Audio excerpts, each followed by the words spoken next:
Hello, hello, welcome. Can you hear me?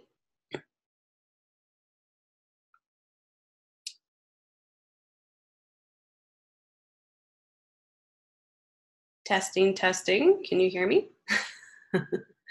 Sometimes I accidentally leave my mic muted, so it's okay, great. Thank you, Lisa. Welcome. I've been known to accidentally every once in a while. I think one time I did this, leaving my mic on, so it's good to check in. How you doing today? Good. Well, welcome. It is week 2, live lecture 1. This week we are meeting Tuesday and Thursday, so it's a little different, and hopefully it's not too late on Thursday because we're doing it a little bit early in the morning. So hopefully you guys will get this information and be able to complete what needs to be done for week 2. Now, how did you think your week 1 work went? Did you have fun with the mood board? Do you have any questions? Well, good. Yeah, most of you guys seem like you really kind of went overboard, but in a good way. So I saw a lot of great, amazing mood boards. So hopefully that process step of going through each step of that mood board helped you kind of really kind of spark some inspiration for what is the overall essence of what your package design is going to look like for your brand. Good. Any questions about anything that kind of we went over in week 1, including feedback, anything that you have on your mind? Kind of, I know some people might be trickling in here, so we'll kind of check in.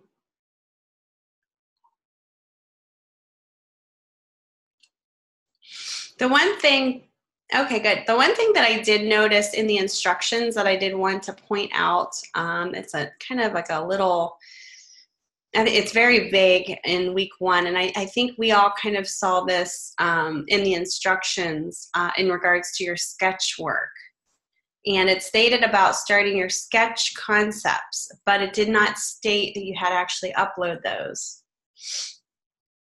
So, welcome, Josh. So you can come in here.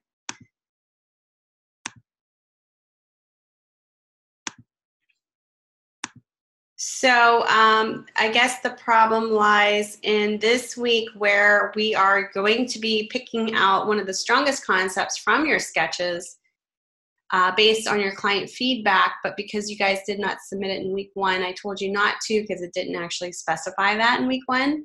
What we're going to have to do is kind of I'm going to kind of put it in your hands. So what I want you to do is constructively look at your sketches, your concepts, and then based on the mood board, kind of start thinking about honing in on a specific concept. Welcome. So it's going to be a little, it's going to be a little bit of a change up there. I almost wish week 1 they kind of said, submit your sketches, because then I could definitely give you feedback on that, but it did not clearly state that at all. So that's definitely something that you'll want to kind of pay attention to. But I'm going to put it in your hands. Go through your sketches. You might need to do more sketches after your mood board, completely up to you. And then what I want you to do is kind of hone in. And some of you might have a really good idea of what concept you want to go with anyway. I did see a lot of concepts coming through typography-wise in a lot of your examples. So I was like, ooh, that's going to look really good. All right, so just kind of a heads up that might be a little bit of a snafu in the week 2 going forward here. Now, I did want to show, I picked a few of your examples that were submitted in week 1 for your mood boards that I kind of wanted to show because I thought it's always nice to see what other people are doing. Now, this doesn't mean that if I don't show yours wasn't good enough to show. I just picked a few that I thought were, something good to kind of be inspired by and look at. So let's take a look at some of, and I have 3 sections on this class, so I had a lot of work to choose from here. So let's take a look at some of these mood boards. Here's one for Chateau Vineyards. I thought this was a nice a nice mix of photography and actually playing around with the coloring of the logo. You didn't necessarily have to do that, but kind of thinking about your color themes, kind of getting some ideas based on imagery. Now I don't see, there's a little bit of typography. I would say maybe explore a little bit more with typography for this one. So we all can kind of improve upon, you know, our submissions here. Let's take another look at this one. Another different one here. You guys can see this. Let me see my view. Read mode. There we go. This one is a nice mix, not only of photography and illustration. There's some typography, some package design being looked at, color themes kind of mixed in there. Yeah, good job. I'm going to show a few more here.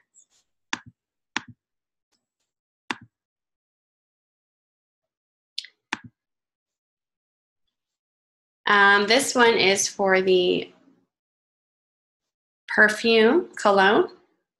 And this one is for, yes, perfume or cologne. Now it would be good to hone in on what it is that, you know, is it going to be perfume or is it going to be cologne before actually going through the mood board. So it's just a little tip there.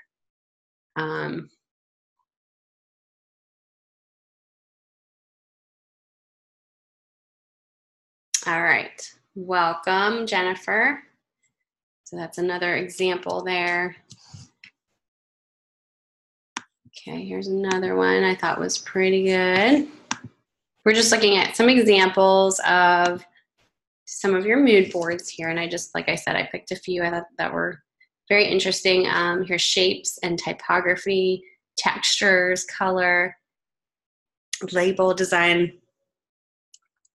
I thought that was pretty interesting. And you could definitely tell the mood being set there. That's what I like about a lot of the ones that I'm showing you, because you can definitely tell that there is, you know, kind of the direction that you're going to go. Here's another one for Chateau. There you go, Lisa. Yep, I like the colors that you chose. You have nice, just a nice variety of images there. Yep. Yep, very good.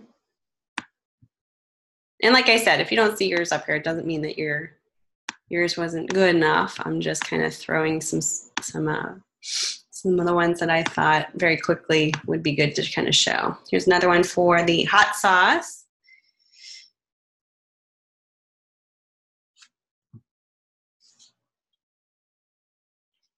Kind of interesting textures and label design and also typography.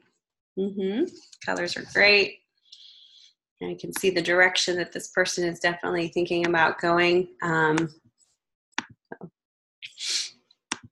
It's neat to see you guys start from, you know, the beginning process and then see where it evolves too. I think that's really exciting to see the progression. Here's another one, which I thought was pretty good for the cologne. I like the layout of this one too. You can tell the mood being set there. Let's see. This one's a little, let me see if I can flip this here. View.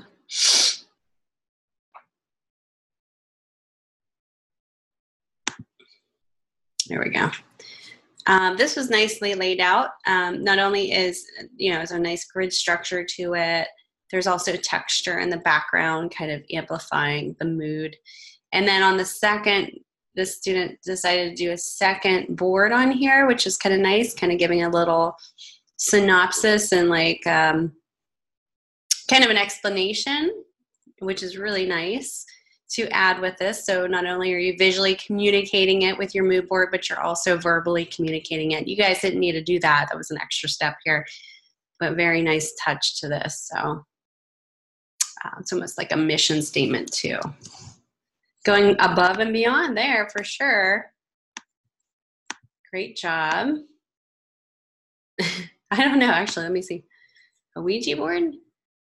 Oh yeah, it does look like a Ouija board. The typeface is more of a Texan style, like a Western style. But yeah, you're right about that. It's kind of funny. Ouija board. There you go. Here's another nice kind of mix of textures, typography, colors, package design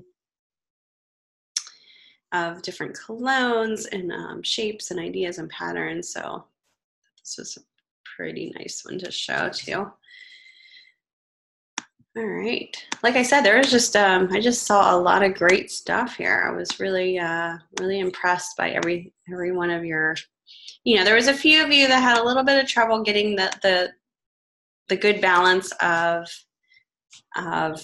you know, all the things that needed to be in here to kind of visually show the essence of the brand. Like some of you guys went way overboard with the photography and maybe didn't show as much typography.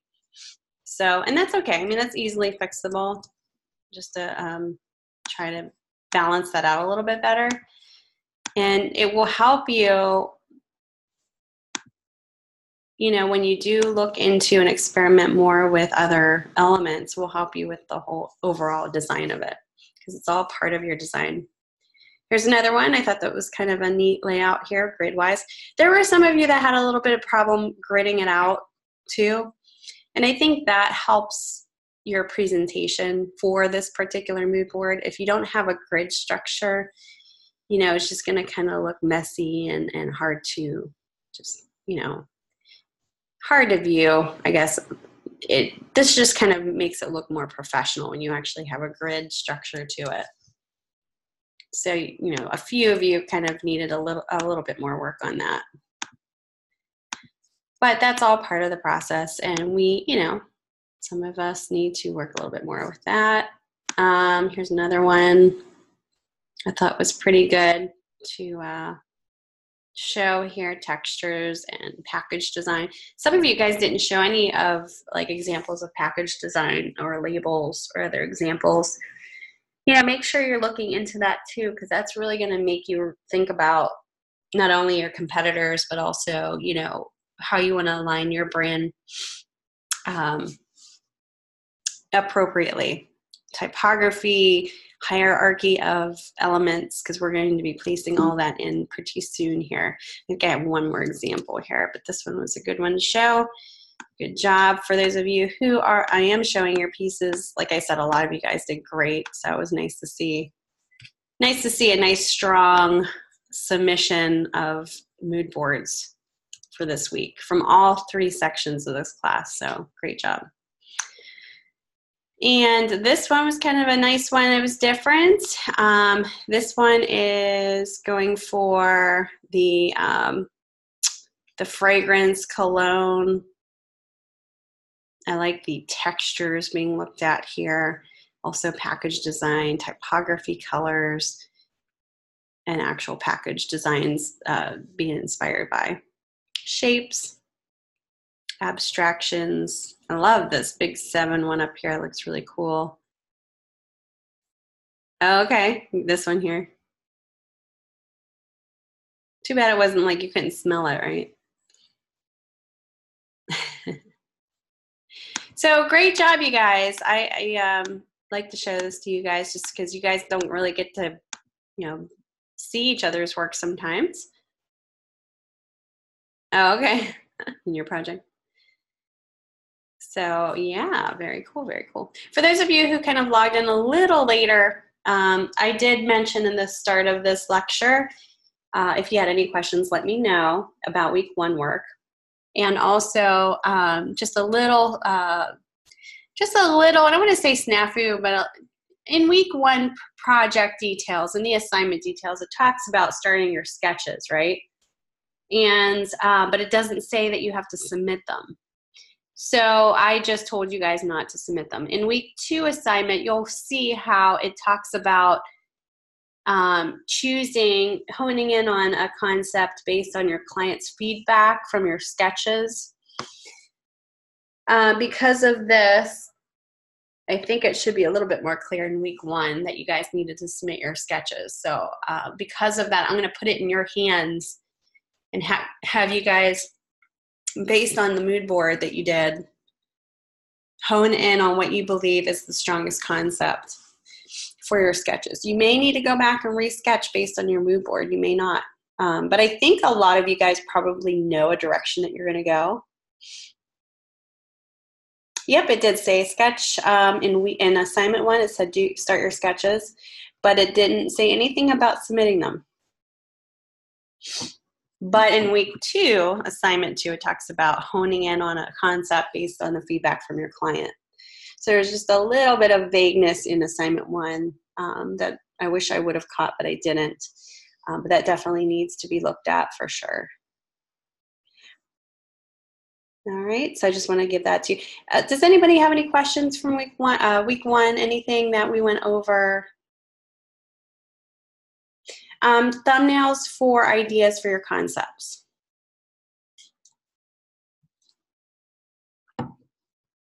Yeah, I'll show you here in 1 second. I'll show you exactly what I'm talking about here.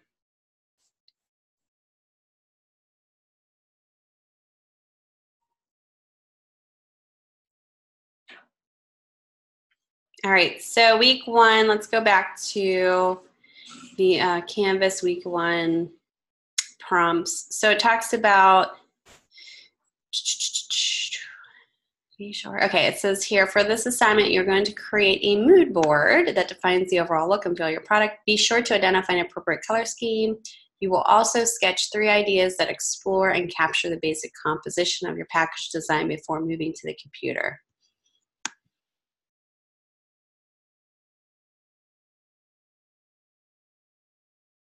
However, the submission requirements here,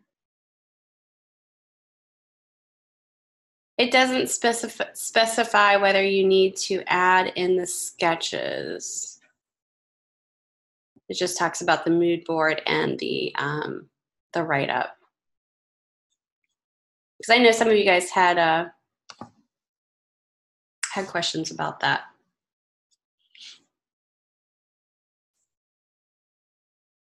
Now in week 2, assignment 2, we're going to take a look at this in a second, not quite right now. It does talk about just honing in on your designs. You don't have to submit a sketch or anything. So at this point, what I would probably say is I'm probably going to submit a ticket to have that specified in there that you guys need to submit your sketches the next time this class is taught. You know what I mean? So that's a little bit more clear in the submission requirements.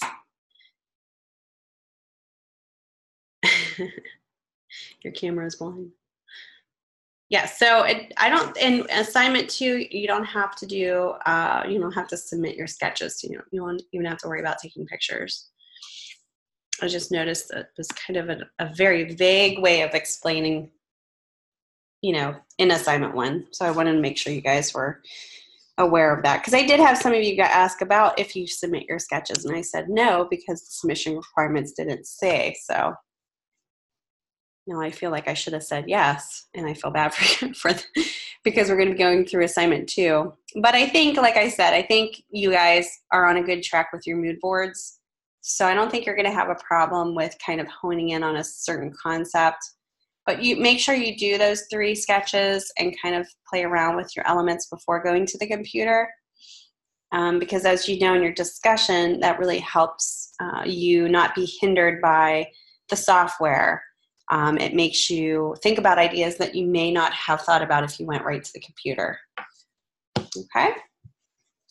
All right, let's move on here. So we're going to just week 2 review, talk about what's going on this week, take a look at objectives for week 2. And like I said, we're going to be meeting on Thursday in the morning. So that'll be our second lecture for this week. We're going to just talk about looks are everything, We say looks aren't everything, but we're going to talk about looks are everything in package design. Sketching a creative tool. Sketching, which is a creative tool we're going to talk about, and the anatomy of the die line, and then package design challenges. And then we're going to go over your assignment 2, and we're going to do a demo on how to start your die line. And I think what I'm going to do is kind of break that up into 2 parts. So Thursday, we'll maybe look at applying your concept to that, your rough concept. We'll take a look at that further today. Okay, so looks are everything. Before we get into this, let's take a look at just do a little sum up of what we're going to be going over in week 2. I think it's important to look at the objectives and see what we're going to be walking away from this week, learning. I think that's important. So, so this week we are going to discuss 3 ways a package attracts attention and why. We're going to discuss industry typical goals, strategies, and methods for effective package design. Strategies are always good, and goals and different methods. Discuss the lifestyle of a package design from initial concept to final mock-up. Create a die line that meets printing standards for package creation. Identify 4 challenges that address a new package design. Create and develop an original concept that targets the end user. So this week we're going to lay the foundation for a successful package design, beginning with preliminary design concepts and ideas. So you can take a look at this video here. Talks about doodling, kind of sketch work that we were talking about in week 1 as well. Don't forget, too, that in your readings and videos, you have very important information in here that will support your week 2 quiz, which is assessment 2. So make sure you're going to your readings and reading the required information here. You have the science of typography and packaging to grab customer attention. So there is a science behind that. So this is a very interesting article that goes through typography, factors affecting typography and packaging, typography trends in packaging. We kind of looked at that last week a little bit visually with examples. And again, discuss industry typical goal strategies and methods for effective package design. That's all kind of within this article. And identify the challenges, the 4 challenges that address a new package design. It also shows you a article, Eating with Our Eyes, the Psychology of Color and Food Package Design. So again, this is more of a color theory topic here, how color affects mood, consumer choice, how to pick the best color for your package design. This is all things that you'll need to look over, not only for your quiz for this week, but also, starting your project. You want to make sure that you're choosing the best typography, the best elements, colors for your package design. It also goes into creating shapes using the shape builder tool. We'll be kind of looking at that later too. Kind of an interesting tool to play around with. More videos again on how to do the shape, how to use the shape builder tool, create dash strokes if you're having issues with that. And then, lynda.com playlist, some great stuff here. Die line roadmap, reading a die line, examining a package die, replicate an existing package, basic panels, and all that good stuff. So if you're kind of going through the motions here and you're not quite getting what, from the demo, what you need to be getting, you can also go into your lynda.com playlist and take a look at that as well. Sometimes it's always kind of a nice supportive resource there. All right, let's take a look at your discussion. Does anybody have any questions right now? You guys are pretty quiet. Good to go, good to go. You guys ready? I feel like it's week 2 already, right? Pretty soon it'll be week 4. We'll be all like, wait, where did the time go, right? Too quick. You 4 more weeks. 4 weeks to start, 4 more weeks to end, right? That'd be nice. Or just to revise. That'd be nice. All right, so basically for this discussion, we're going to be talking about, and I had some people asking questions about this, so I really want to make sure everybody's clear on what we're talking about. We're just talking about sketching and how it's used as a creative tool. You're going to read through the background here, just a quick little paragraph about thumbnails and exploration. Thumbnails are also another word for sketches, by the way. So when you hear that, that's kind of what that means. All right, I'm going to go right down to the prompts. So for this discussion, you will discuss the role of sketching in creative design process. For your initial post, you're going to discuss the benefits of sketching in the design process. So here are some things to think about. How does the sketching process quicken or restrict the creative design process? Can anybody think of how that could restrict it? You know, we're always talking about the benefits. What are the cons? You know, what are the downsides? You know, think about that. If you don't know what it would be, do some research, or maybe think about good guesses that you think. How can visual exploration of ideas on paper help you solve design challenges and communicate your design concept simply and efficiently? So, you know, think about how different types of sketching can help you solve design challenges. It's not just one type of design sketch. Some are very loose sketches. You know, I know whenever I was going through my one of my graduate projects, I had a typography class, and was it typography? Let me think. Yeah, I think it was typography. And we did a really interesting project that you had to choose a song, and the song, there was 3 different songs that we got to choose. And we had to use only type, a specific typeface to represent what you believe that song sounds like visually. So you had to choose a font that aligns with the song. And then you also had to use just that same typeface as a visual element in a artifact. So say like a accordion full brochure, for example. So that you would have to show rhythm and all the other sounds in the song, not only just by the look of the type, but also how the type was patterned and placed on the page. So you could take like one section of the song and you could actually type the lyrics in the typeface that you're using, but also visually communicate it. So you're using maybe bigger fonts, kind of crazy, like all over the place if it's like a crazy song, loud song. Or if it's a softer song, of course, it would flow differently, very softly, maybe have small type. Yeah, so it was, you know, so as far as that goes, and I'm kind of, I don't know where I was starting with that, but thinking about, am I getting off track here? Thinking about that, you know, you can sketch your ideas very basic. This is where I was going with that.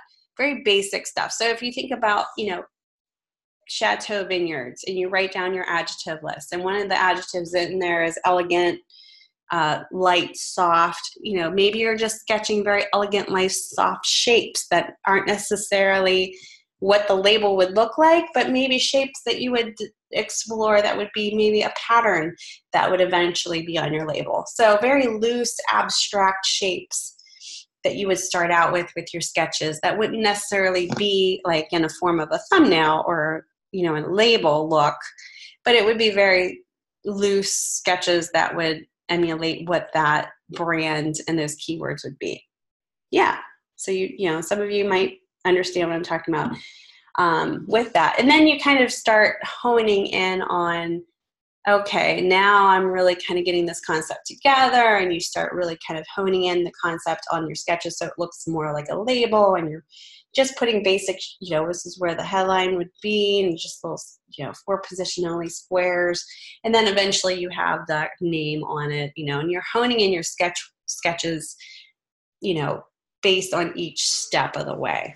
So that's kind of a way that you can solve design challenges by doing a step-by-step different approach with your sketches as well. So think about that too when you're discussing. I don't know if I went on a tangent here, but I just kind of wanted to express, you know, that there's other ways that you can sketch rather than just, okay, you know, I'm going to get this label. This is what the label's going to look like. You can do more looser sketches at first. Okay. Does anybody have any questions about that? Everything else is pretty much what standard.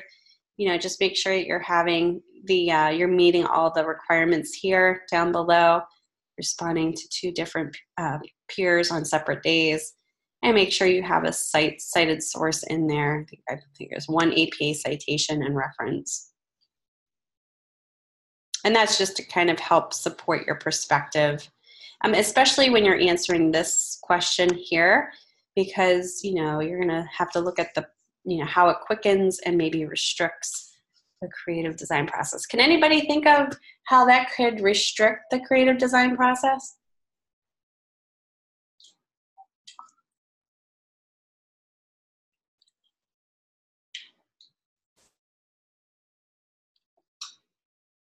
Okay. I'm blank.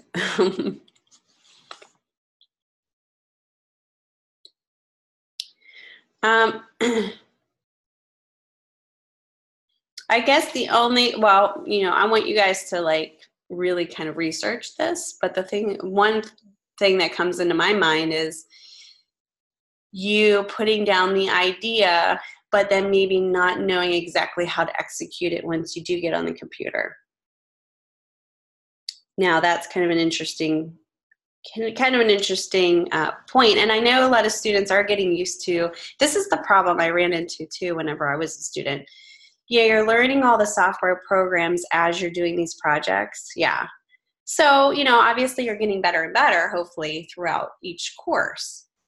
But in that same time, you're still learning the tools. So if you're, you know, sketching out these really cool effects that you want to do, but then you don't quite know how to do it, you know, execute it actually on the computer, and that's kind of restrictive, right? So think about that. Now there's ways you can kind of, you know, say, but, you know, I can brainstorm and find ways to do different techniques. So it may not be as restrictive as you think. It just might take a little longer. Yep. That happened to you last month. I'm sure it happens to a lot of people. I've had it happen to me. I mean, I still even, like, I know the effect that I want, and then I'm like, how do I achieve this, you know? And it's a lot of trying to just brainstorm if you don't know how. Just kind of experimenting too. Okay, with your personal logo, yeah. So you're definitely going to run into those challenges, and that's kind of one of the things that I wanted to point out that could be a restrictive point there. Okay, any other questions about the discussion?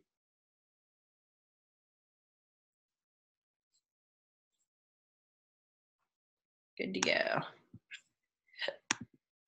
Mm-hmm. All right, you guys are so easy.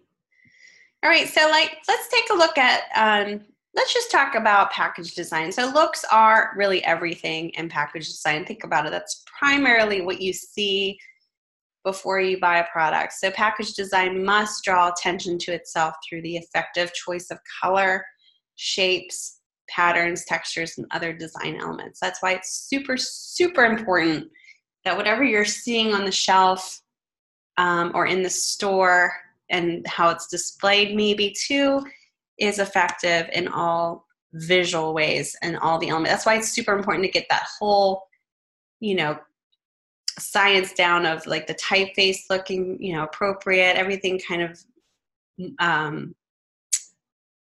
of visually speaks for itself in an effective way to the target audience. So it's super important to get that effective the first time. I mean, obviously you're going to go through some revisions. The first step of the process is the preliminary design phase. It begins with a strategy or plan that provides the map for achieving the visual problem-solving goal. So this is basically the first step that you're doing is your 3 sketches, and you're kind of starting with a strategy or a plan. Provides a map, so the mood board kind of helps along with this. This is kind of all of your brainstorming and researching first steps of the process that gets you to achieve the visual problem-solving goal. The ideas and concepts are kind of what comes out of this, because the focus is on idea generation. This phase encourages the exploration of all ideas. And we talked about this in brainstorming, you know, mind maps, collaborative feedback, going out and taking a break, you know, looking at weird, strange concepts, you know, crazy ideas. adjective lists, all those that kind of come together to, encourages the exploration of all ideas. Why should you be sketching? So the first part of any packaging project should start on paper. Sketching can be an integral part of your design process, even if you can't draw. I know I hear this all the time with students. I don't want to show my thumbnails. I'm not a good illustrator. I don't draw very well. You know what? You don't need to have to really even worry about that. I'm terrible at drawing.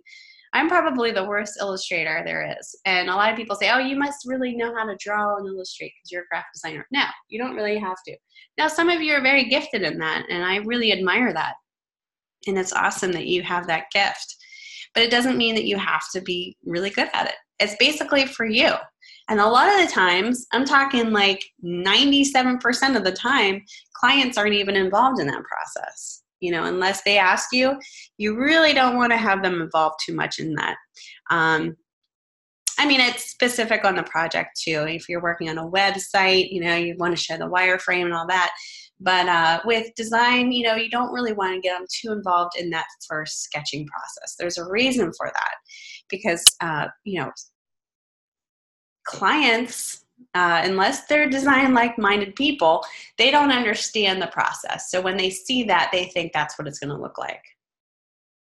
Jenny and I are pretty good. Well, that's good. Yeah. So you don't want to confuse them. They'll be like, oh, I don't want that, and this is what, they just see it as being very literal, where, we know that there's a process behind that. We have a vision, and they can't see that at this stage. So this is really just for you guys. So even if you have the worst sketching, and you're embarrassed by it, that's only for you to look at anyway. So don't be afraid of it. Yep. There you go. Exactly. So how to sketch.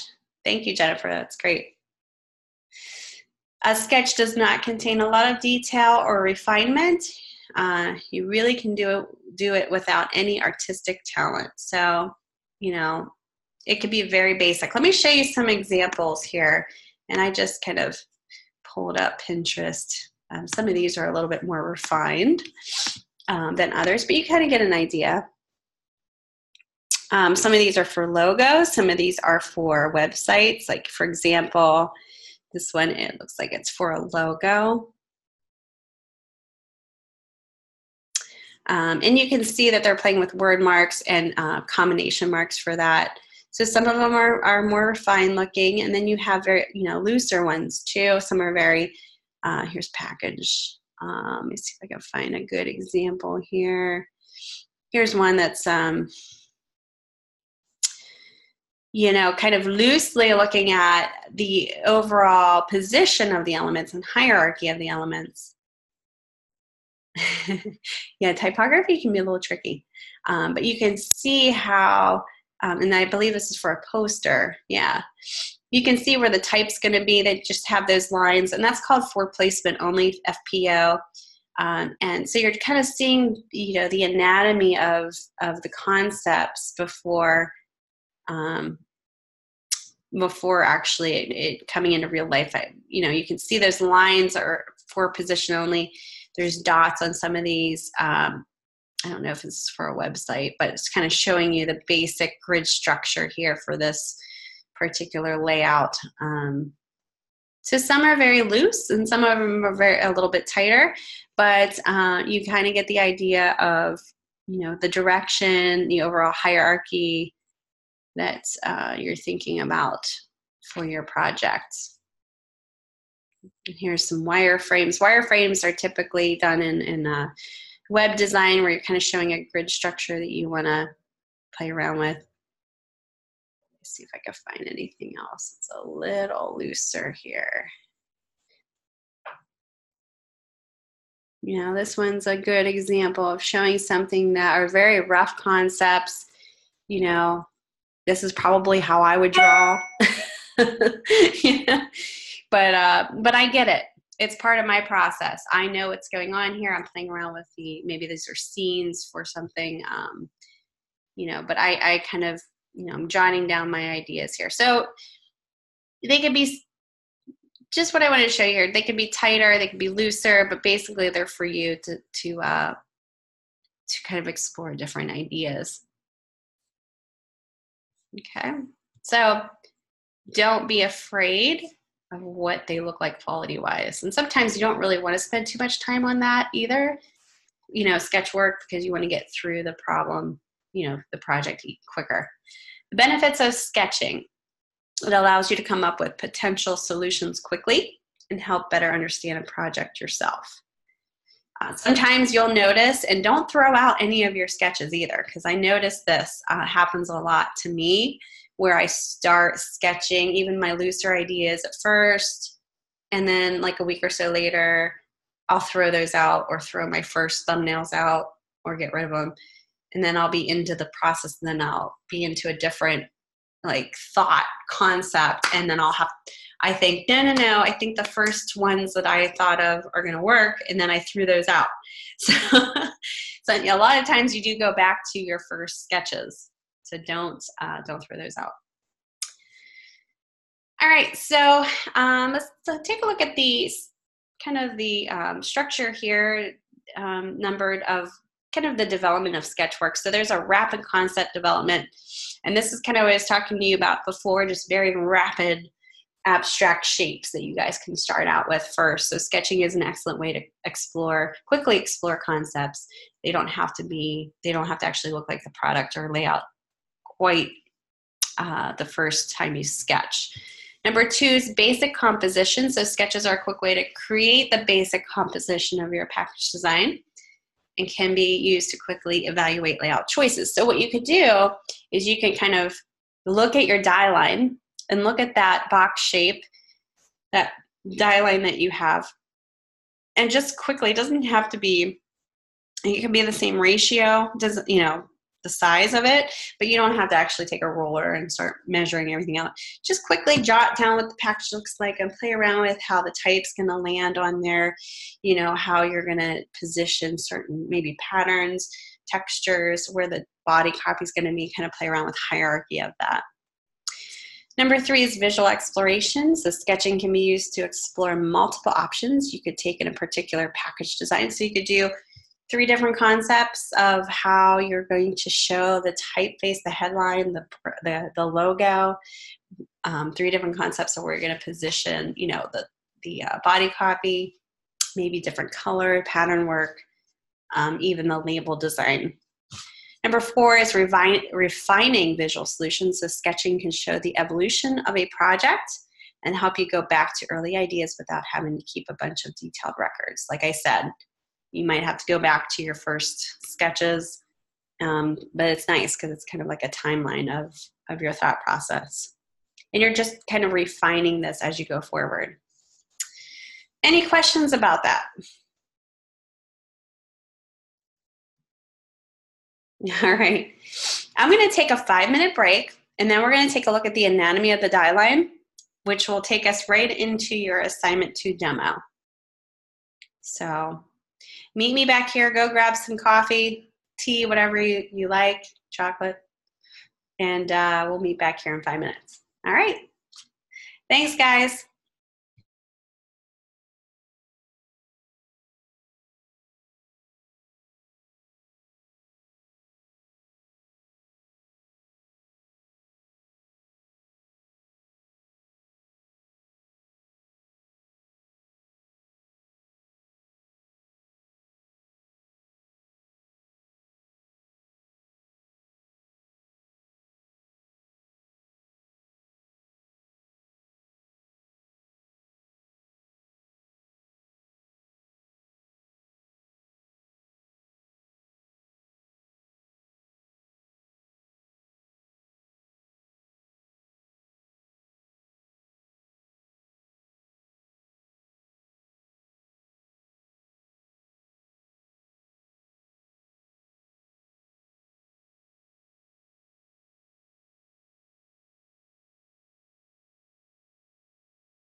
Okay, can you guys hear me? All right, let's go forward here. So the anatomy of the die line, you guys are going to be working on a die line for assignment 2. Have you guys ever created a die line before? You probably have seen one, hopefully. You're not familiar with it? Okay. So you guys are going to be, okay, great. You guys are going to be constructing this in Illustrator. Let's take a look at, let's see here, some of the design challenges when you're constructing a die line. So you need to have some required information on your product, your actual package design. This is kind of a challenge because you have a lot of information. So you have a logo, the product name, ingredient copy, net weight, nutritional information, and a barcode. So that's a lot of information. So what you need to do is you really need to think about your hierarchical order. You know, if you have emphasis on every single element, so let's say your logo and the product name and the ingredient copy, the net weight, nutrition information, and the barcode are all the same emphasis. What I mean by that is they're all the same, maybe size or, you know, thickness in terms of boldness. It's going to be hard to know where to look first, second, third, and fourth. It's kind of like a layout, only you're kind of dealing with a package design. So you're dealing with maybe more than one surface. So think about that. Think about the surface that you're going to see first, the very first front of the design that you're going to see. Now, that's going to be a little different than, you know, when you're looking at a magazine ad, for example, because obviously you can't see all sides of that surface right off of the shelf. So something to think about. Elements of design, components of the mood board. You need to think about how to implement kind of what you showed in your mood board. You don't have to show the exact elements from your mood board, just, you know, the whole essence of the mood board that you want to kind of emulate. And then again, establishing the hierarchy of information. So you really want to have a hierarchical order of your information so that the eye flows easily from the most important information that you want the person to see first, second, third, fourth. Like I said, if everything's emphasized, the eye gets confused. People don't know where to look first, second, third. And then there's like, people have a quick, attention spans very quick. So they just kind of go on to the next product. And that's not what you want. You want them to kind of easily see what's important first and the eye to flow in the way that you want it to. Okay, so looking ahead, and we're going to talk about some of these things using the shape builder tool, creating the die line, rough layout, what is required, rules of composition, and rules of packaging design. But basically, we're going to start and look at your assignment here first. So your assignment details is what I'm interested in reading over first here. We'll see if we have any questions.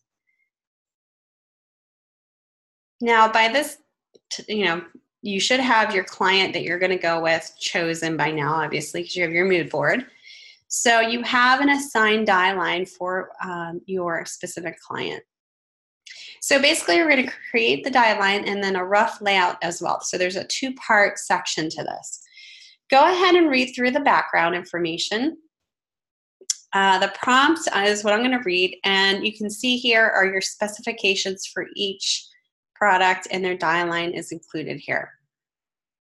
Okay, so for this two-part assignment, you're going to lay the groundwork for your product package design by creating a die line that meets printing standards for package creation using Adobe Illustrator, and create a rough layout using strongest concept identified from client feedback.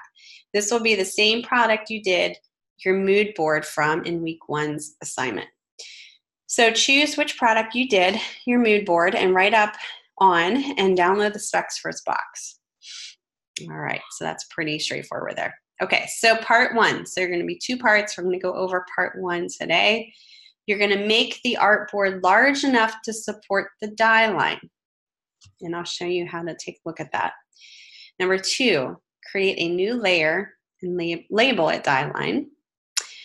3, I'll go through this quickly and then we'll go through the demo and I'll do each step. Create another layer and label it artwork. So basically you're gonna have 2 layers, you're gonna lock that one layer so you're not touching it. Position the artwork layer behind the die line layer, and then when creating your die line, use the industry standard visuals. Cut lines are solid, no fill, and dash lines indicate folds. So note a bleed is also required. Die line is a closed vector path. So that means it needs to be kind of like a closed shape. Cut lines are 0.5 point stroke weight. Fold lines are 0.5 stroke weight with a dash of 4-point line, so a 2-point gap space. The bleed area is 0.125 inches beyond the trim edge. Die lines do not require crop marks. And then once you have completed the die line, lock the die line layer to prevent an accidental change to the die line. So there's a lot to this first part. We're going to go over this in the demo today, and then what I think I'm going to do is kind of save part 2 for Thursday. And basically what that is refining your thumbnail sketches and creating a rough layout that kind of fits into your die line. Okay. Any questions so far? Nope. Okay. So what I'm going to show you, yes, Heather? While she's asking this question, I'm going to show you how I would approach this using that same client that I chose for my mood board, so you guys can get kind of an idea of how to start this. Okay, no problem. So a die line, let's open this die line up for the Chateau Vineyards. They're all a little different, so you'll want to make sure, obviously, you're choosing the one that is your client. So a die line is what you create, and it looks similar to this. That the printer, so this is, you're looking at it as a flat design here on the left. So the printer, you would design it as a flat file, and this is what you're going to create on the left side here. So you're going to design this die line so that when it goes to print, the printer will just print this on a specific paper, you know, probably more of a thicker medium paper, depending on the product. And then where you have dash lines and solid lines are indicators for the printer to either fold. There's a flap here, glue flap indicated on the left-hand side here. So this would be trimmed eventually outside of once it's printed, but it has to be laid out in this way first in order for the printer to print it. Yep. Mm-hmm. Yep, and then this just basically gives you the wine specification for this one is, you know, they give you a little key here. So where it says A is where the front, sides, back panel are, and it's giving you width and height specifications. So it's giving you these in inches. And then on the right here, it's kind of showing you how that folds together once it is kind of trimmed. And then it says here, please use the box specifications above. Drawings are not to scale or actual size. They are to be used as guides to shape of flaps and angles used. All right, so that's basically what you're going to be downloading. And then what you're going to do is what I did here, I measured. So what I did was, okay, I got to find out the width, right, of my total layout that I need to create in Illustrator. So I start out with the glue flap, which is E, and the first number there, if I go up to E on the key here, it says glue flap, side glue flap, is 1.25 inches wide, and the width is always the first number, so just kind of FYI. And the height is always the second number. So the width is 1.25 inches. So what you're gonna do is you're gonna bring up a calculator and you're gonna, or whatever, how you wanna do this. I usually bring a calculator up. You're gonna put that number in the calculator. So 1.25 0.25, and then you're going to add that to your other flaps here. So your A flaps are the front sides back panel, and they're 4 inches wide. So you're going to add that to 4 plus 4 plus 4 plus 4, because there's 4 of the flaps there. Now, this is only if you're doing this particular project. When I do that, let me show you my calculator. I don't know if you guys can see my calculator. My width is 17.25. That's the total from E to the very last flap of A. That's the width. That's in inches. Now I have to add a die line, or I'm sorry, a die line. Or bleed line, what am I saying? Bleed line, sorry. And the bleed is 0.125. Now I have to add that to both sides, right? Because there's a bleed on the left where the glue flap is, and a bleed on the right where the A flap ends, all right? So we're gonna add to this 0.125 plus 0.125. So 17.5 would be the total width of my Illustrator layout. Yep. Yeah, I mean, you can do like you saw the total. It was what was it? Let's see, 1.25. 1 times 4 plus. You could do this total and then add the bleeds, you know, in the document. Yep. Like in the actual specs of the document. If that makes sense. And I'll show you in here in a second. I think I wrote these down here. Yeah. Okay. Now the height is, and let me show you my height. Let me just share my desktop. You guys can see everything I'm doing all at one time. So the height would start obviously at the very top where the C starts. So it'd be the second, I'm sorry, you would do the second number here. So number 1 inch on C is what you pay attention to because that's the height. Okay, so 1 plus, and then B, look at the second number because that's the height, 4, plus, and then the height of A, second number, which is 12.4. And then F, total number of F. You have this little knockout here, but don't really worry about that. You're just going from the height of total F, and that would be 4.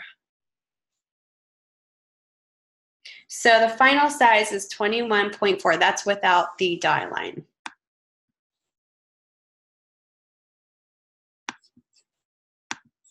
Let me show you my calculator here. So you could do like 18 by 22 as your final size.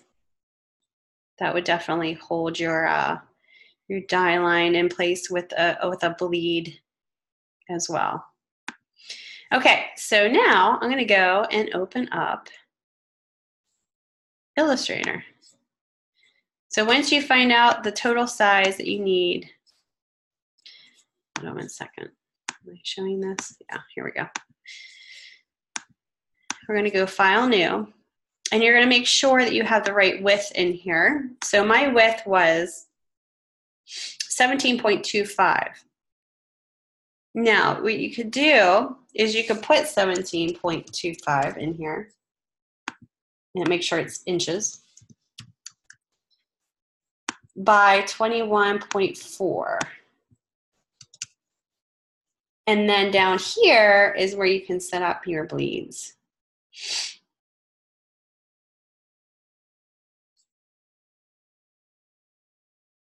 So that would be exact size with bleeds.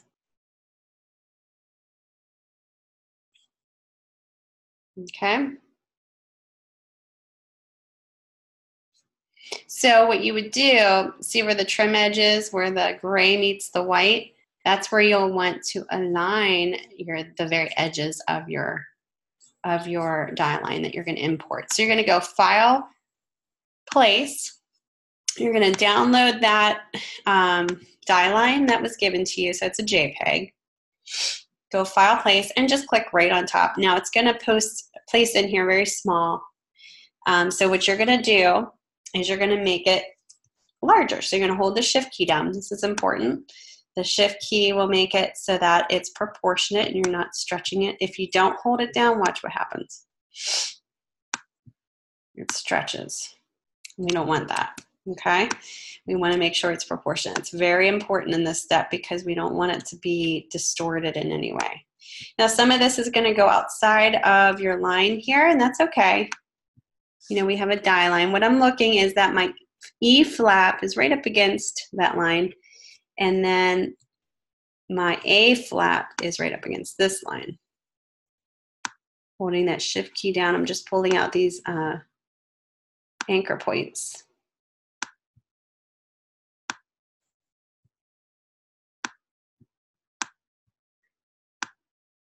You might need to zoom in a little bit to get this, and you could do, let me see here.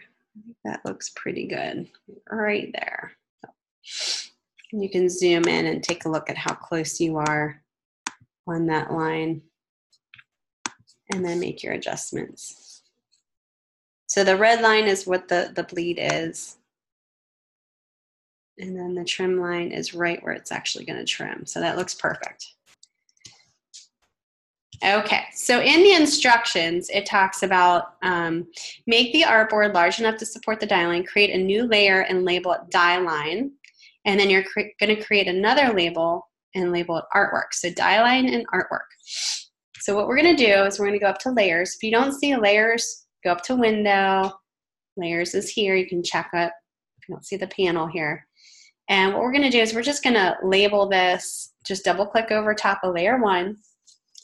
I'm going to name this die line, hit return, and then we're going to do a new layer. There's 2 ways to do this. Either you can click on the little icon down here, or right-hand click on the upper panel, new layer, and we're going to name this artwork. And you can see that they're represented by 2 different colors, so you know which layer they're on. So blue is die line and red is artwork. So you're going to position the artwork layer beneath the die line layer. So the artwork is the original artwork. So it's this right here. What you just placed in here, this should be artwork. So what I'm going to do is I'm going to pull artwork below die line. So it shifts underneath there. And right now it's showing as my die line. So I need to change that. So I'm just going to pull that little blue square, hold, click and hold, and drop it right where the artwork layer is so that it turns red, and now that's considered my artwork. It's almost kind of like your template that you're basing your die line off of. So then when you're tracing over top of this, you can lock this layer. That way you cannot move this at all. Another cool thing is you can make it a template layer. You can go up on the right-hand corner of your layer with that layer selected and choose template. And what that's going to do is it's going to lock it, and it's going to make it transparent so you can kind of sketch over it easily. So really you're going to be working on the die line layer. That's kind of the layer that you're going to be creating on. And the die line is a closed vector path. And we're going to get into all the cut lines, full lines, bleed lines. We're going to get into that in a second here, but this is kind of how I would start it. So choose your die line layer. Does anybody have any questions at this point? I know I'm going kind of fast.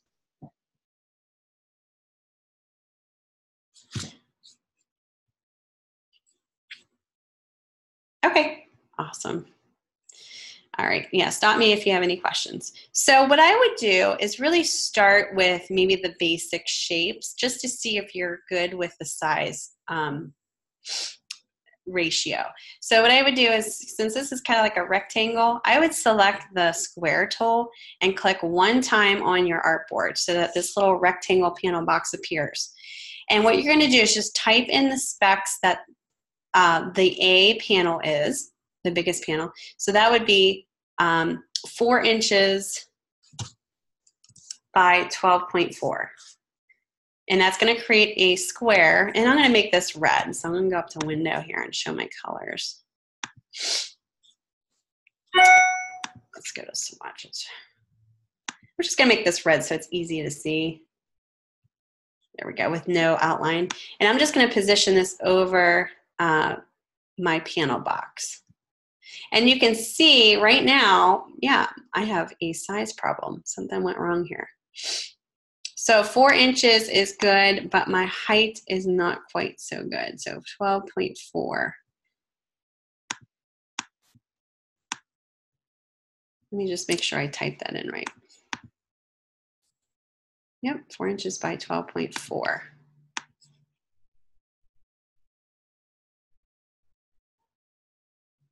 Right, so it's not to scale for the spec. Okay, yeah. So we're gonna have to do some little shifting here. We might actually have to make this a little bigger. So I think what I originally did was I created my template first and then I did the outside to fit that. So you can see it's a little off here. So what I would do, let me unlock this layer here. Take your artwork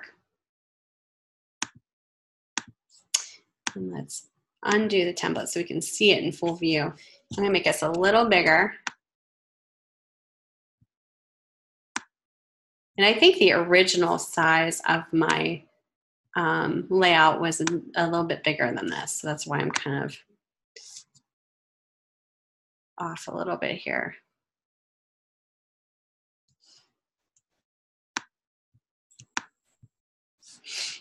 Yeah, so there's a little bit of a difference in width too when I do that. So it's a little off. Let me try to get this to be. All right. As close as I can here. Looks like that's probably the closest that I can get. So what I'm gonna do is I'm gonna adjust my layout based on this. Let me get a little bit smaller. So width-wise, for a little bit closer. Just make sure that the shapes that you're creating, like this first shape, is to size. You guys should be good.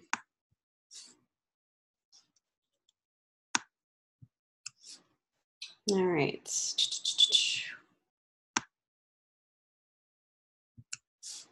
A little bigger, a little bigger. And then I'm going to show you how to shape your canvas size.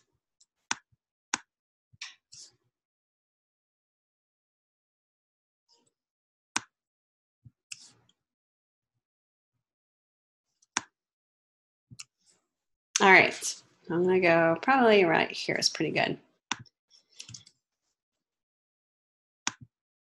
Okay, so then what I'm going to do is just go to File, Document, Setup, and you're going to go to Edit Artboards.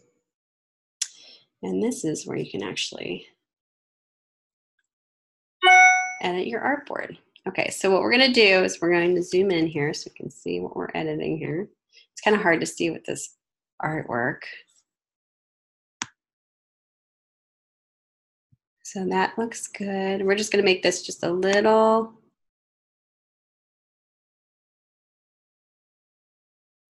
Okay, we might need to adjust this once we get all the panels in here too, because we have 4 panels that might be a little smaller.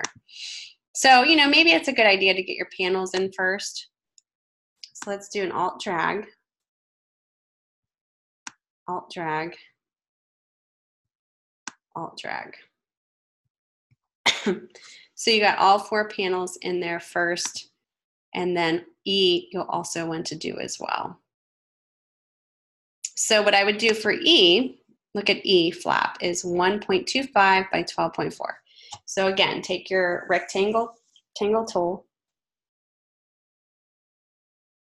The biggest no-no, that's right. So E is 1.25 by 12.4. We're going to position this over here just so we can get the side angle ready to go. Zooming in helps you kind of place it right next to where it needs to be. And then you can kind of play around with the sides once we get to that. But now you can see where we'll need to set the width here. So go to File, Document Setup again, Edit Artboard, so you can now put your side border box here, your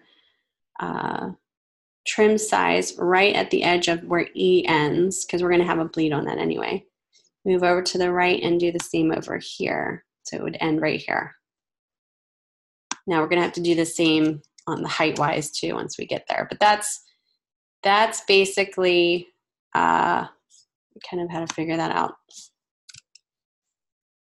It's a little tricky, but let me get my outlines here real quick so you can at least see my flaps.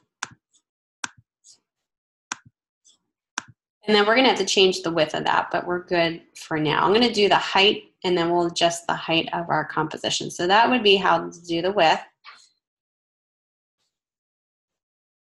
These are all in that layer. Good. Okay. So now we're going to do B, which is 4 inches by 4 inches. And I would do these separately as separate shapes as shown in the die line. So go ahead and click on the square tool again. Click one time on your artboard, and B would be 4 inches by 4 inches. And again, it's going to be a little different as what's shown here. Okay, so that's going to go there. And then C, top tuck flap, is going to be 4 inches wide by 1 inch high. So it's going to be a little different. This is the height, the total height that it's going to be. So at least we kind of get the idea of how high it's going to be. So now we can go up to File, Document Setup, Edit Artboards, and now we can zoom in on the top here.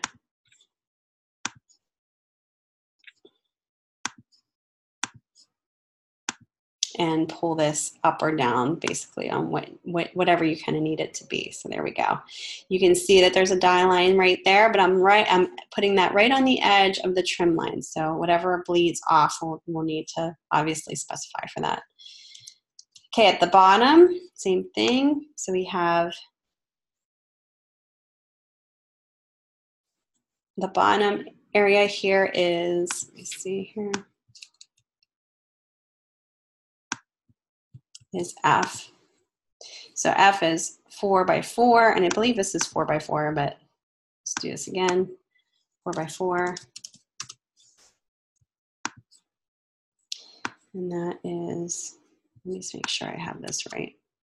Yeah, these are not quite, this is going to be a little bigger.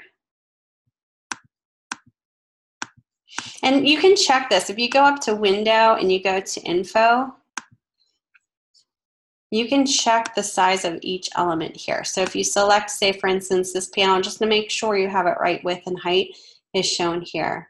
Same thing here, width and height. Okay, so you can kind of double check if you have that all ready to go.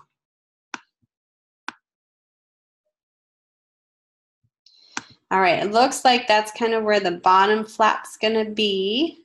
So again, File, Document, let's zoom in first. Let's zoom in way in here. Then we go up to Document, Document Setup, Align Artboards, and we can pull this down to that edge.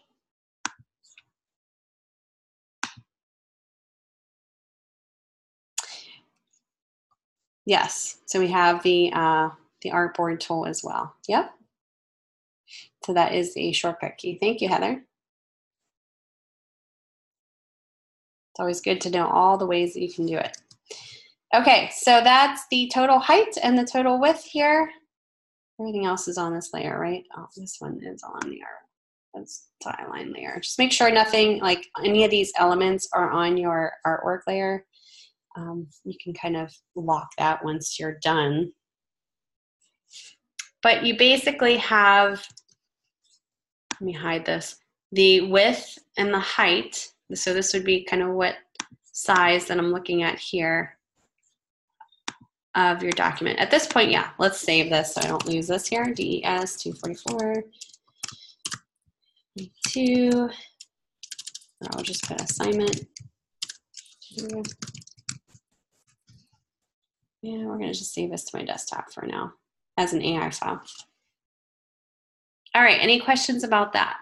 So, and then don't worry about pulling this to the die line yet. Just make sure there's no, don't pull this shape out to the die line. Like don't pull this out to this line. That is only when you have your rough artwork in there and say you have a pattern, you'll pull that off. But at this point, we're just trying to get the ratio, you know, your overall ratio down for your actual package. Okay, I'm gonna make these so they're not filled. Just gonna get rid of my fills here, and then obviously show. There we go. And then I'm gonna make this artwork just a little. I'm gonna make it a template so it's a little less bold there. All right. Now we can go in and kind of get the details in there that we need to, and that's basically, you know, these flaps. I'm going to zoom in here, see how these flaps are. We're going to put these at an angle. So make sure you're on the die line layer and your artwork layer is locked. And you're going to take the direct selection tool and you're going to select just the one anchor just to kind of pull that down to an angle. Same thing down here, just use your space bar to help pull that at an angle. Now this is an angle that you're going to be, it's a similar angle to this angle. So in order to, let's see here, we got this angle. We got it at a 0 inch by 5.23. If you hover your cursor over, it'll tell you your X and Y coordinates.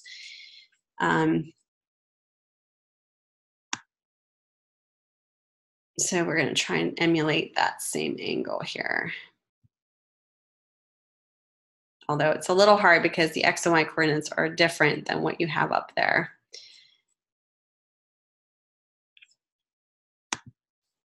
This angle is a little harder to figure out. What I would do is, let me undo this. Because I already kind of know that my height is here. I'm going to just pull this up to this line using my move tool. And then I'm going to pull this in so that it meets that same angle. That's just an easy way to get that to where it needs to be, the same angle. So you're just kind of moving that bounding box up and then choosing, this is the important part, the direct selection tool, to actually choose your path to change it, your vector anchor point, and then you're going to choose the move tool again to pull it back into place here. To have that same angle. All right, so what we need to do, let me hide this. What we need to do is this is solid, that's good. We need to make this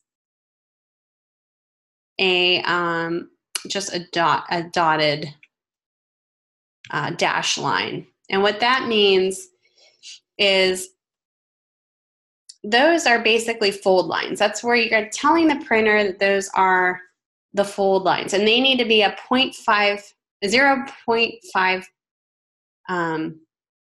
stroke weight.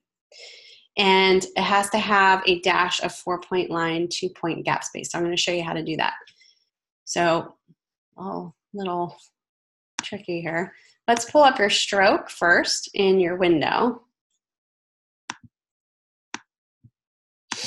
And I think that's hiding under something here. Hold on one second. Oh, yep, right behind my chat area. There we go. So if you choose the upper right-hand corner of the little drop-down menu, it shows more options. Just kind of open that up.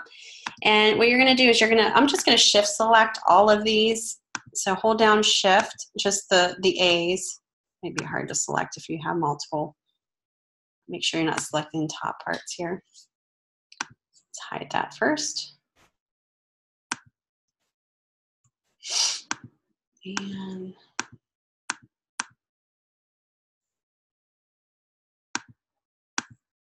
if it's selecting, all you have to do is hold down for the option key here. Shift and then select that again. So it's not shifting, I'm sorry, selecting both of the items. So holding down the shift key and then selecting the item that you don't want selected will unselect.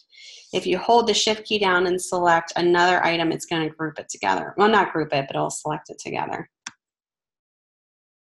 So it depends on how many clicks that you're clicking on that you want to select or deselect. All right, at this point, I need all of these to be 0.5, so I'm going to choose 0.5. And I want these to be dashed lines. Now in your specs, the dash line says with a dash, a 4-point line and a 2-point gap space.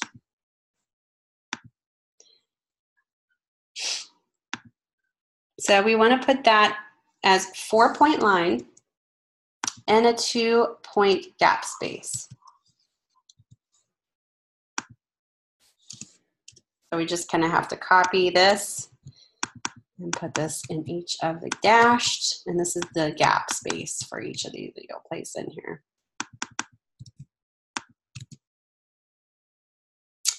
All right, everything else looks good. Everything should stay the same in here. Now click off and you'll be able to see, let me zoom in, the dashes in here. Now, we do have some that are solid, and that's based on like the flaps that are here, and I'll show you how to deal with those. But you can kind of see that these look good. Everything butts up really nicely. It's only the solid ones I have to worry about. Any questions about that? I'm gonna sneeze here, hold on.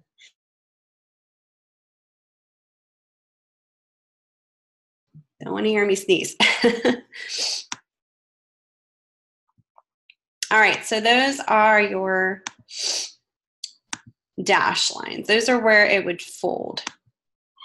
Now I need a dash line up here as well. I need a dash line down here where it meets here, and I need a dash line here.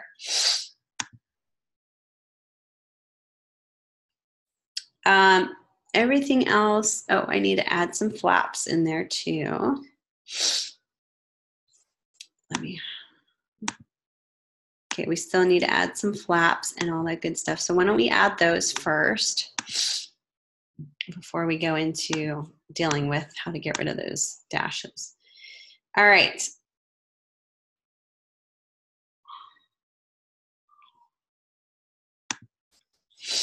Okay, let me hide this because this is kind of getting distracting here.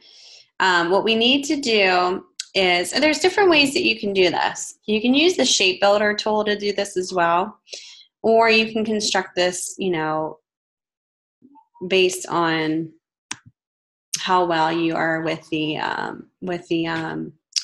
direct selection tool. You can even use the pen tool if you want, that's something that you're really good at as well. But using this as a guide is really, really, really important. So, and it's a little hard because this doesn't quite meet up to this. So what we're gonna do is we're gonna just, let me see, how are we gonna do this? Kind of emulate this the best you can. I'm gonna add this flap first. Now there's a different way you can do this. So you can either do the square tool and just do a square. And then this, let's do a, we're not gonna do a stroke of the dash stroke. We're gonna leave this not dashed. And then you could do another square, the same size here.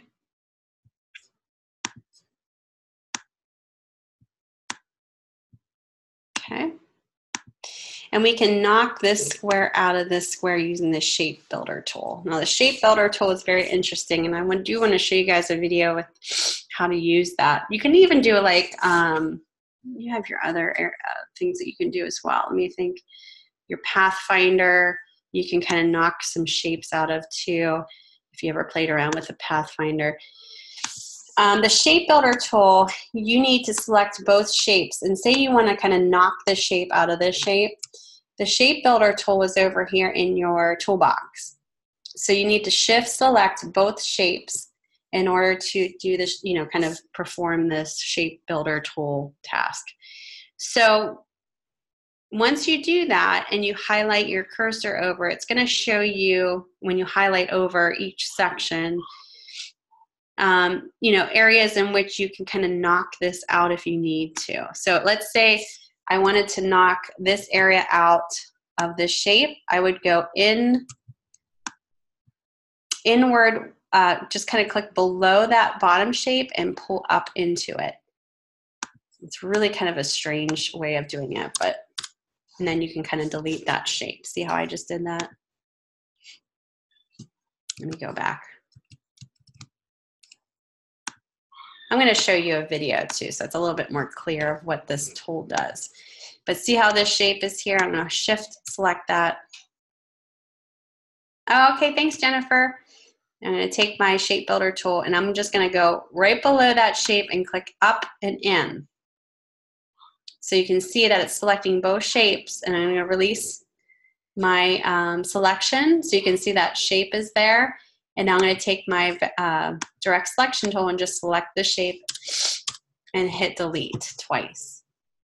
So it kind of knocks it out nicely, and then it also creates, you know, one path here. So if I wanted to fill this with black, I can. So that's what the shape builder tool is kind of, you have to kind of play around with it a little bit, but it's kind of cool in how it works. All right, so the next thing is just getting this angle down. Yeah, well, that was the shape builder tool. The Pathfinder's kind of similar, but it's different in how you select your objects. It kind of just punches it out quickly in one step. The shape builder tool, you can kind of draw within the shapes. It's kind of a different way to do it. All right, so what we have here, and I'm trying to, this is 2 inches wide. I think at the bottom here, I'm just going to emulate this the best that I can. This is different here because this is actually the width of your flap.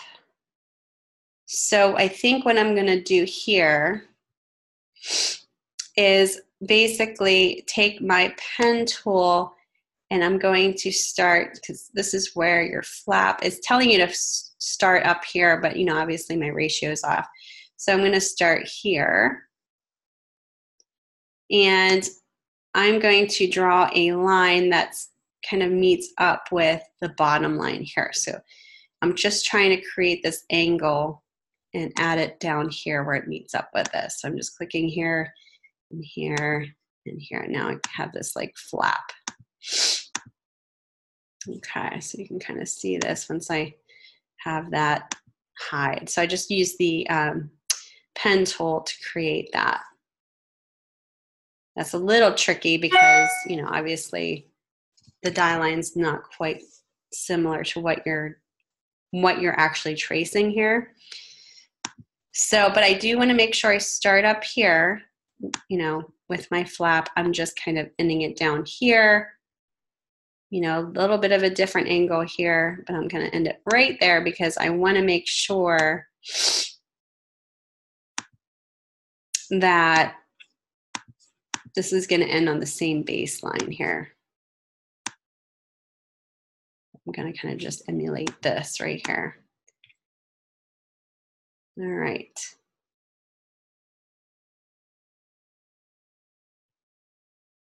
All right, so then the same thing over here, but I'm going to end, starting here because this is where my bottom of my fold ends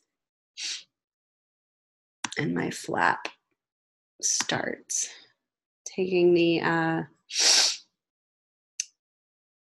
pen tool, oh, I went too high there, sorry guys.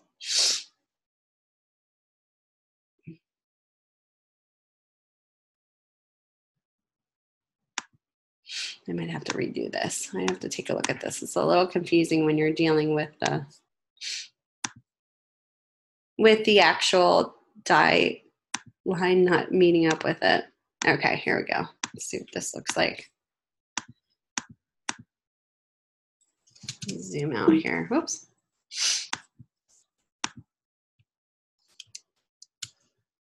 All right. That looks pretty good here.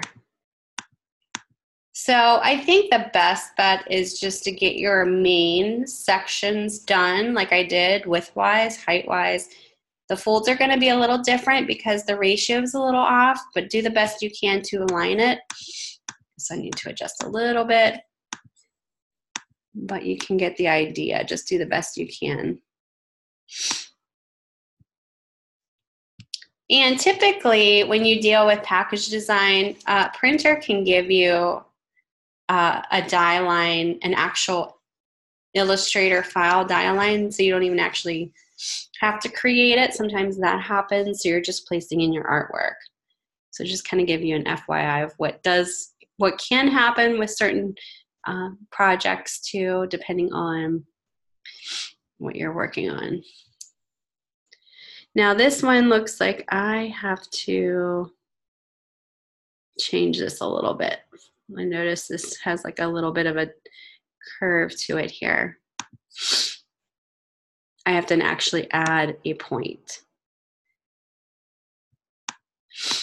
All right.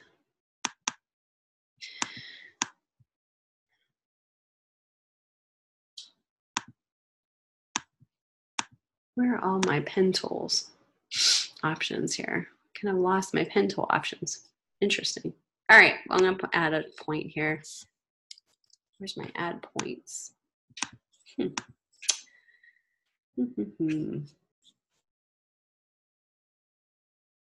me 1 second, you guys. Units, okay.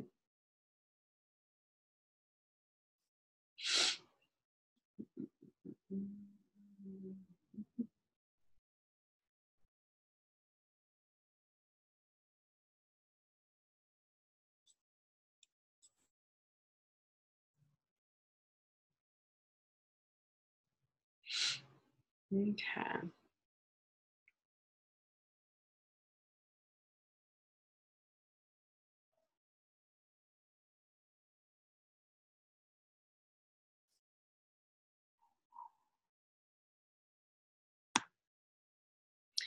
All right, I'm not sure why I'm not, there's a viewing option. Let me see, I must have changed something in here.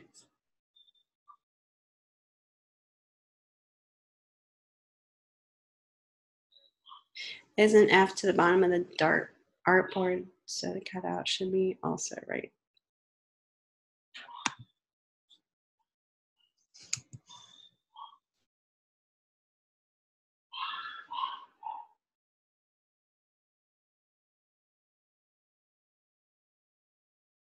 I lost a cut here. That's kind of what I was going to change here. For some reason, this is where I was going to change this to.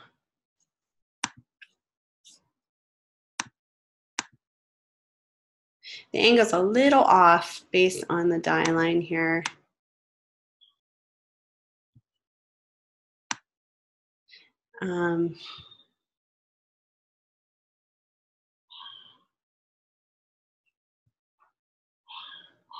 Yeah, so we're going to have to construct this separately. This looks actually this is what it would be right here rather than before. Yeah. This goes to F, so this probably would go to F too. So that might probably be to here actually.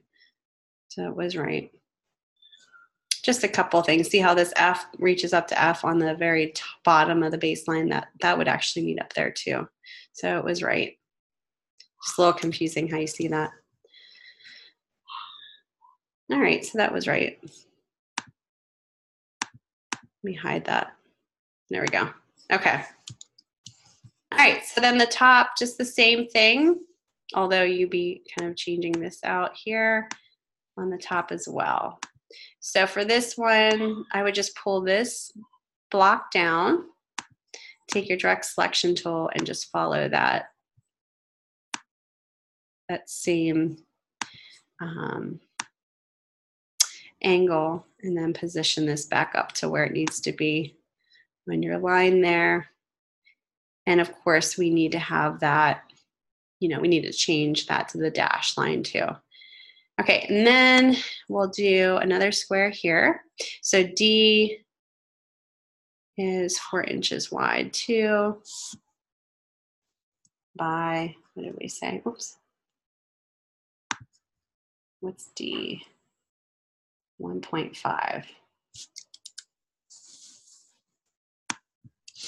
So this is going to take a little bit of time, but take your time with it.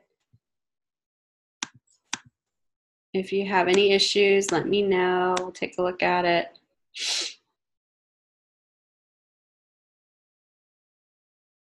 Same angle there. There we go. And then what you can do is you could probably just flip this because it looks very similar to that shape. So just do a Command C, paste, and then we're just going to flip this. So go to your rotate tool, and what we're going to do is we're going to reflect it. Let's see here. Oops. Vertically.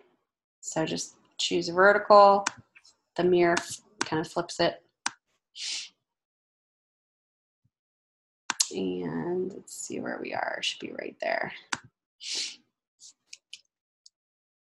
Okay. And again, we'll have to change the width of the stroke and also the folds and stuff like that. But my panels are in. This looks good.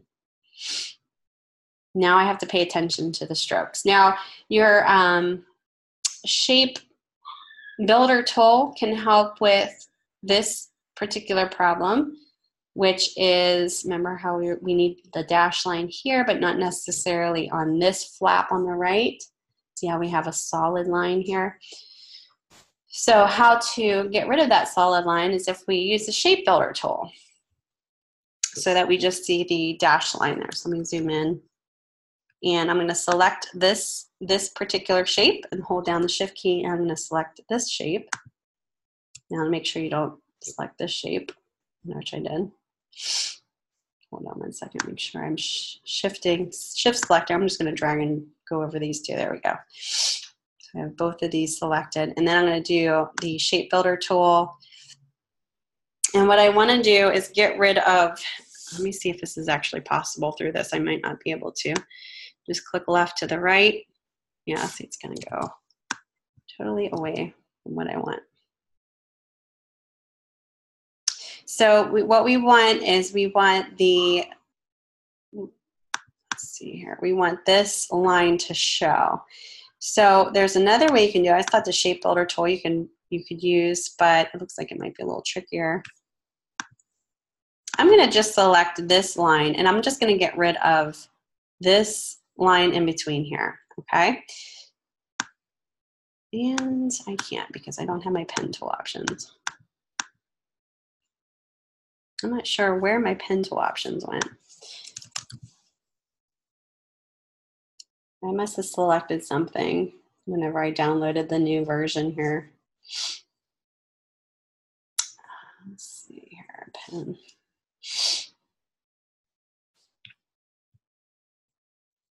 Should be under preferences, but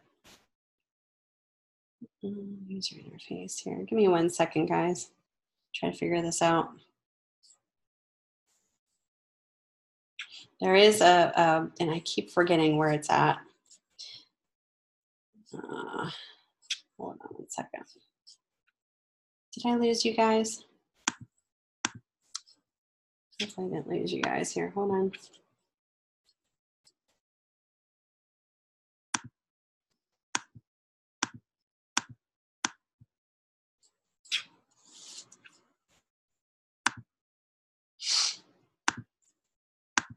I didn't know where my I don't know where my slides went here.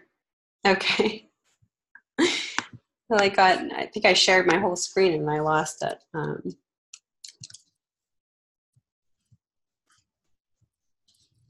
Give me 1 second, guys.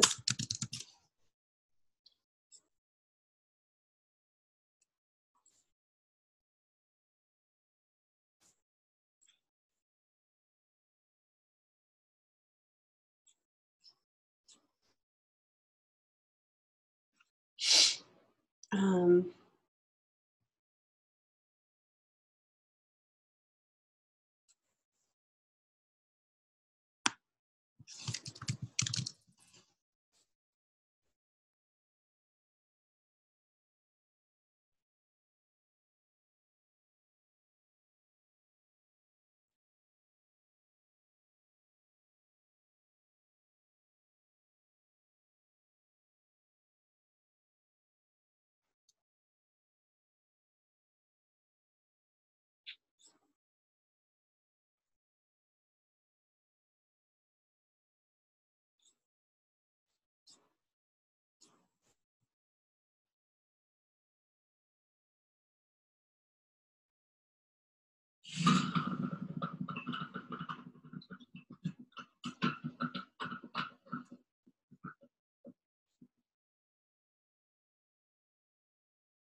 all right, guys, I'm trying to get this. Oh, there's like a way that you can do this. And for some reason, I'm not sure why my options went away here.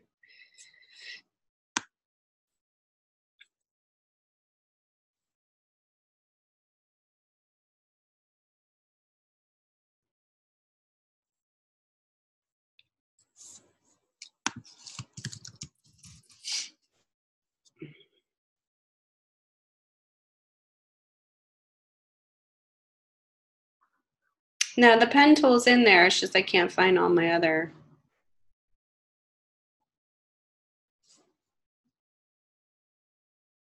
Yeah, you can do that too. I'm just trying to find my missing pen tools here. There's a way that you can show them all. I'll show you that in a second because that's exactly what I was just going to show you, but I don't have all the options in front of me and I'm not quite sure. I can't remember how to get all that back in my toolbar. I never had this problem before, but there, I've seen where you can actually, okay, Option Mac. Okay, hold on 1 second.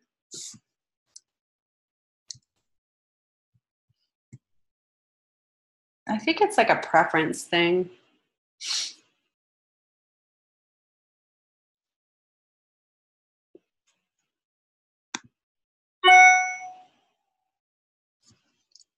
Let's see.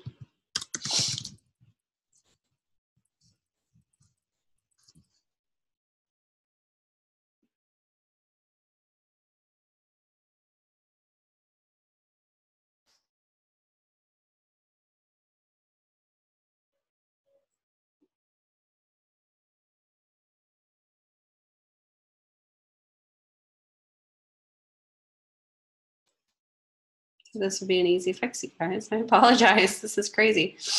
I never actually had this missing before. I'm not sure if this is an update. It's probably really easy. And I'm not seeing it. Oh, geez. Let's see here. Toggle through. Preferences, lecture and anchor path. I don't see it in there. Option selection by path only.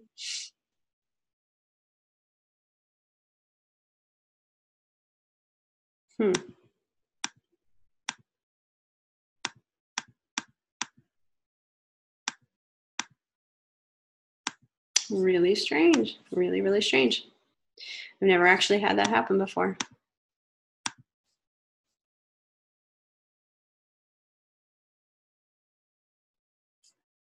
Huh.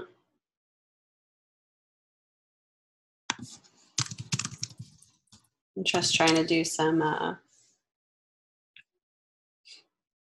look in some forums here. I know there's a way in preferences. Okay. Okay, some people had to reboot. Looks like it might be a problem with the program. Interesting. How do I add tools from tool or tools?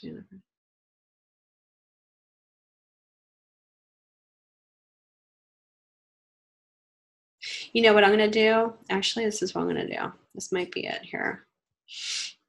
This might be a good way to just try to solve it. I'm going to go up here and see if I can change it up here in my essentials and go to reset.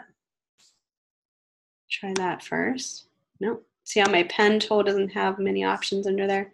Now I'm going to go to layout and see if that changes things. Yep, there we go. That's interesting. Now I have all my pen tools. I don't know if you guys can see that. I was looking for my add, delete ones. So what I did was I just went up here and changed it from essentials to layout. It's very interesting. All right. Sorry about that, guys. Didn't expect that to happen. So what I was going to show you, we'll get there, right? Yeah. All right. So what I was going to show you is how to get rid of this line here. I'm not sure if it's actually going to make this dashed or not. So let's go ahead and try this. So I'm going to select this flat, and we can also try the Pathfinder tool too. Let's delete this section here. Ooh. Yeah, let's delete this and let's see here.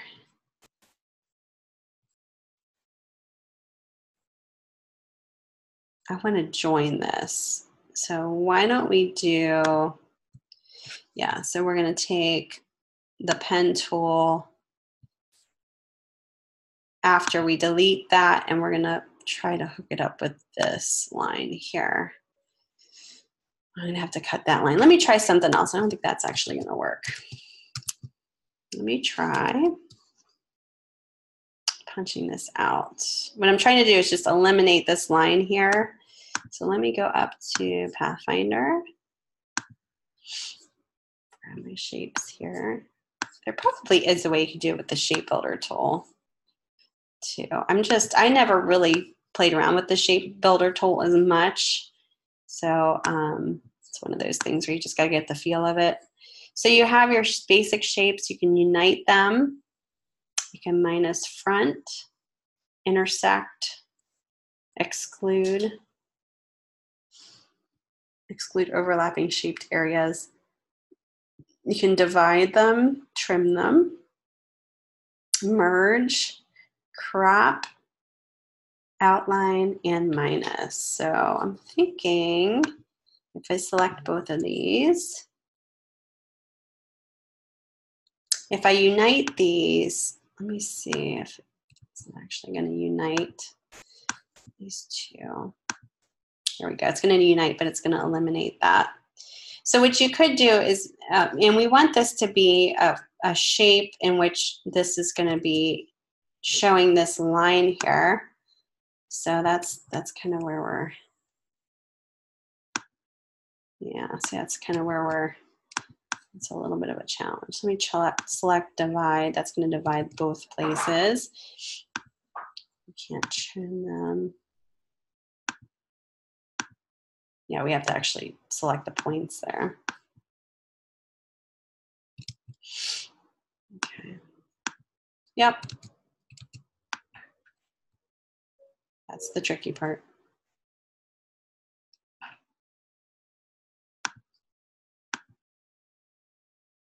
Let me think about this for a second here. Let me try the shape builder tool again. We want this shape. Let's see here.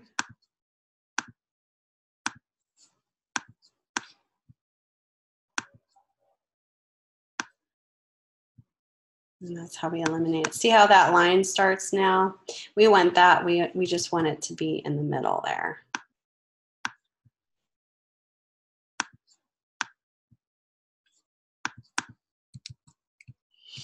So how we get there is it's a little. I would actually construct this a little differently. Obviously, now that I'm looking at this, let me see here. Yeah, that's not going to do it.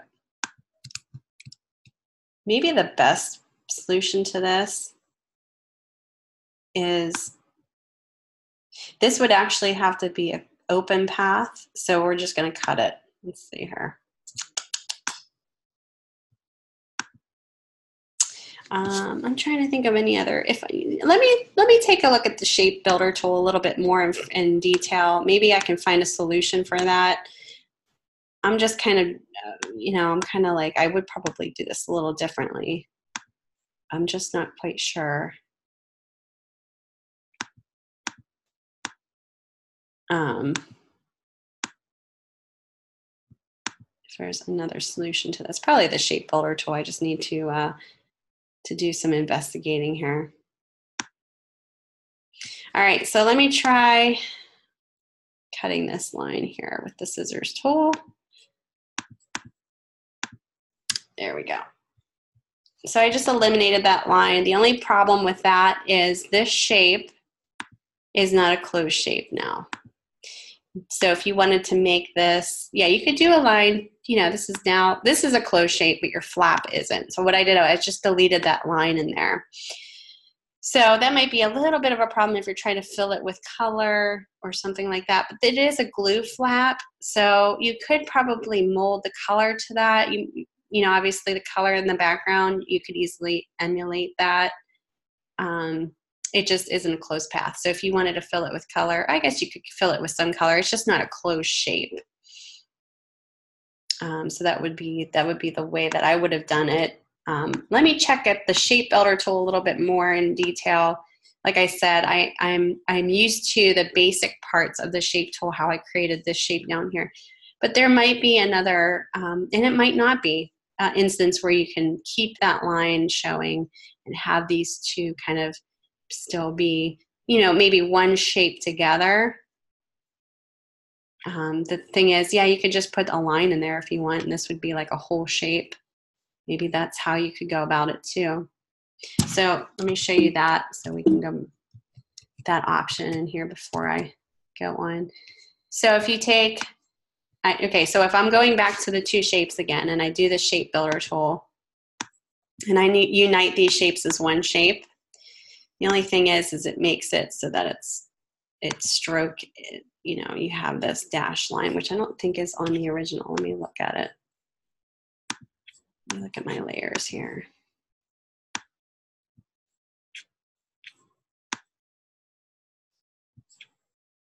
There's my layers. Let me reset all my panels are all messed up now that I reset my panels.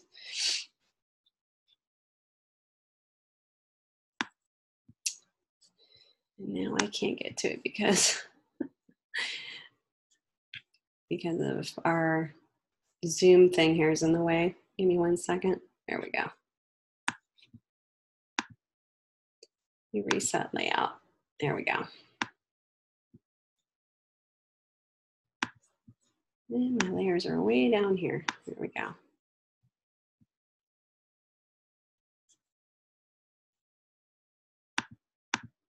Yeah, see, this should be a solid line right there. So that would be the only issue with that.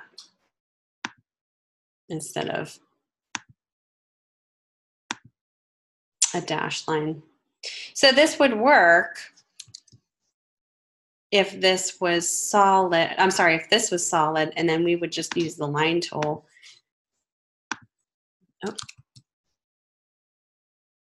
To start a line from here to there.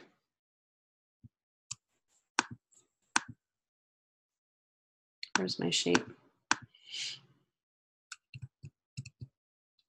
Okay, something funky's happening here. Sorry, guys. Line tool. Something is funky here with my viewing, but you would do a just like a dash line, kind of how we had the stroke set dash line that would be shown there. So that's another way to do it. The only thing is this should not be dashed right here. So that's kind of important. So I would just go back to where I kind of just did that cut with the scissors before. Go back here. That seemed to work.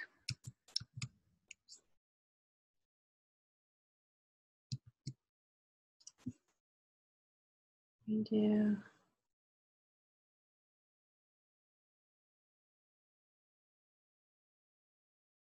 I went back a little bit too far here. Hold on. Let me show you that again. So I just selected this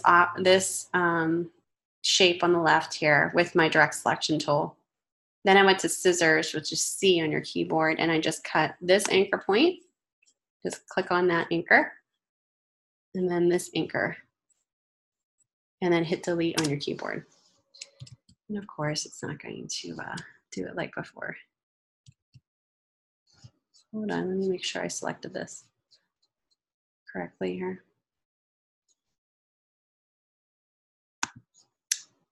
Some funky things going on here.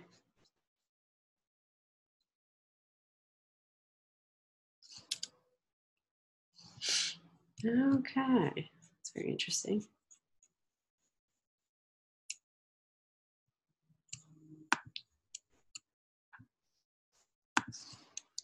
All right, let me see if maybe that's cut and it's just not showing me. Take my selection tool, yeah. So that could be what's going on there. So what happened was it did cut it, and I cut it too many times, and that's why it was deleting that bottom part. I needed to select it with my direct selection tool. So there you go. All right, so let's do that. Let's see here. How much time do we have? Oh, we're kind of over time here. Let me see what else I have to do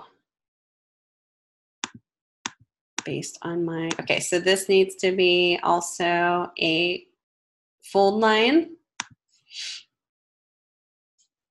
And then these have to be fold lines, so we're gonna have to do the same above there. And these all have to be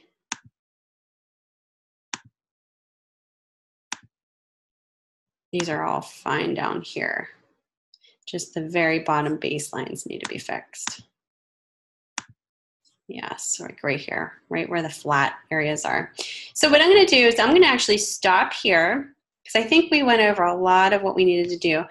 I'm gonna go see if there's a better way to have these so you're not cutting the lines. This might be the way you need to go, but I'm gonna take a look at that shape builder tool just to see if there's an option there where maybe I can combine these two together easily. And you know, it just might be one of those tricky things where we need to figure that out. So I'm gonna dig a little deeper into that.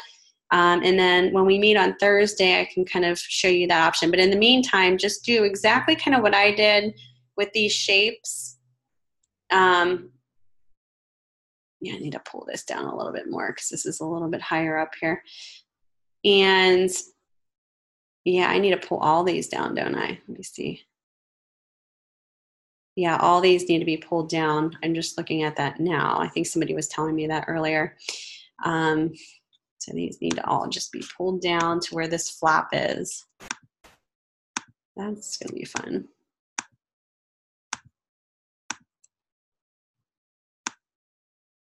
So it meets down here. So we're just gonna have to adjust some of the lines here.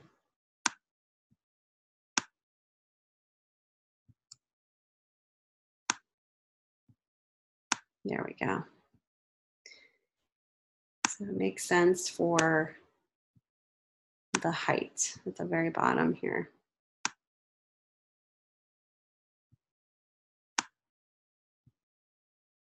What the heck happened there? What is going on?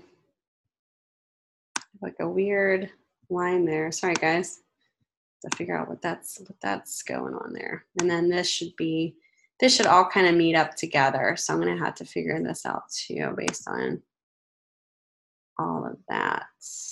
Yeah, it's a little lower than that. Yep, so these should all kind of be resting down on the very bottom.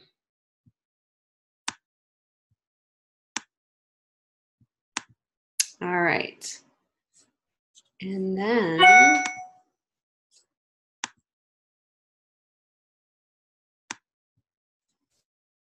yeah, this is the flap. This is where I need to actually cut this line out too. So there's a few adjustments that I need to make, but that is where it's at because that needs to be the same size as this top one here.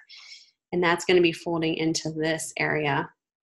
Yep, I know, I saw that you said that, and I was just trying to figure out what you meant by F, but yeah, I get that now. So adjusting that just kind of makes sense for the bottom line there.